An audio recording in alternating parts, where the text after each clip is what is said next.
this section, we're going to have a look at the federal laws in relation to consumer and competition law. The ACCC are the body that look after that, and in particular they look at false and misleading practices and also unconscionable conduct, and it's an area that real estate agents need to understand very fully before they get in the field, and I know that's an area you cover in your study, Ray. Certainly. What would you define as unconscionable conduct, and how can that slip into the real estate transaction? Perhaps seemingly, you know, just a little bit here and a little bit there. Very innocently too. Yeah, as salespeople, we're very eager to help people, but we're also there chasing the sale, chasing the listing. So in our enthusiasm to get business, sometimes we can maybe not be as accurate as we would like with the truth. And I'm not suggesting we are lying, but you know, we pass things by because we think they're not important. In regards to unconscionable conduct, always remember the term a weaker party. So, for example, you could be dealing with somebody who their level of English is not as good as yours, or their understanding of the sale process is not as good as yours. Of course. So therefore, you know, using that knowledge to entice them to buy or enter into an agreement could be seen as unconscionable conduct. So what we always recommend is, you know, you need to step back a little bit and say, right, does this person really understand what they're doing? So for example, use open questions. A lot of people will answer yes if you say, look, do you understand what you're doing? And they will automatically say yes, even though they don't really understand. However, an open question could be, look, Emma, can you just explain to me what you're doing now? And they will certainly say, look, I'm buying a house or I'm doing this. And so you're confident that the person understands what they're doing, instead of just simply saying, okay, Emma, you know, do you understand? Yes, I do. Well, that's all fine. But you may not understand.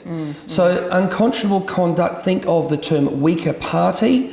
It could be a lack of English understanding the process. It could be a first home buyer. Or it could be somebody, for example, they're blind. So how are they going to be able to comprehend a contract?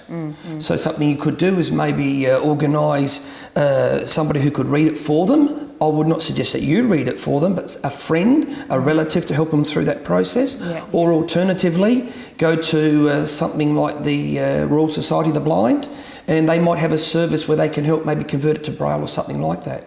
So they're the sort of things that salespeople and also property managers really need to be mindful of, just to make sure that the consumer is aware exactly what they're doing. Yeah, and I mean, of course, the more obvious ones of perhaps, you know, the weaker party not being of sound mind, they stand out straight away. But like you say, sometimes people feel vulnerable, and because they are the weaker party, and they'll work around that. So yeah, and it could be a simple thing like you visit a client's home to show them an offer, and look, they've been celebrating something, a family event. They've had too many drinks, and you know, you can sense that, well, you know, maybe it's not the right time to go through a complex contract. That's what you do.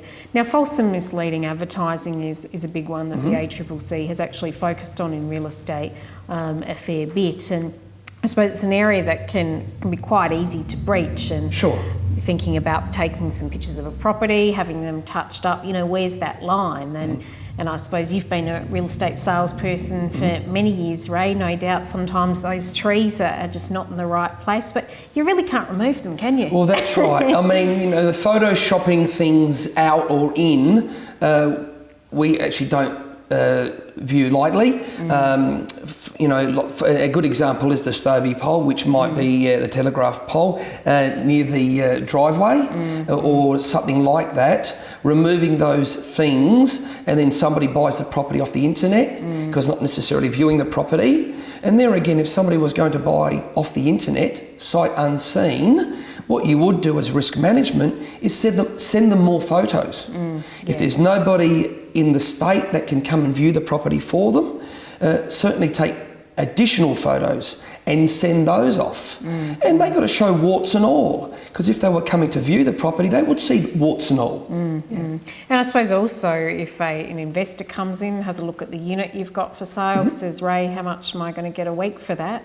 what should you be saying? Sure. Look, what we always recommend is you get an experienced, a professional property manager to inspect the property and give you a written rental appraisal and keep that in your file. So if anybody does come through, if you come through, Emma, wanting to buy it as an investment, then I could actually quote that rental, show you a copy, or provide you a copy of the appraisal, the rental appraisal, because then you've got an expert that's looked at it.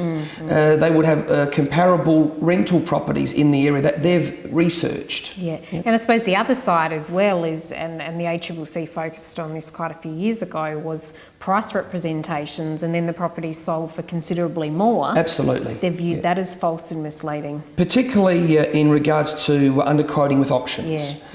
We've all heard or seen media stories with agents supposedly quoting a price, and then it sells at auction for considerably more, hundreds of thousands of dollars more. Now, the ACCC has taken action against agents on this, and that's publicly known on the ACCC website. But look, it's quite simple.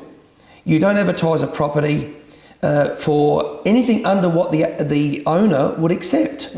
Because if the owner will not accept anything under 500, why would you advertise it for under 500? That is simply misrepresentation.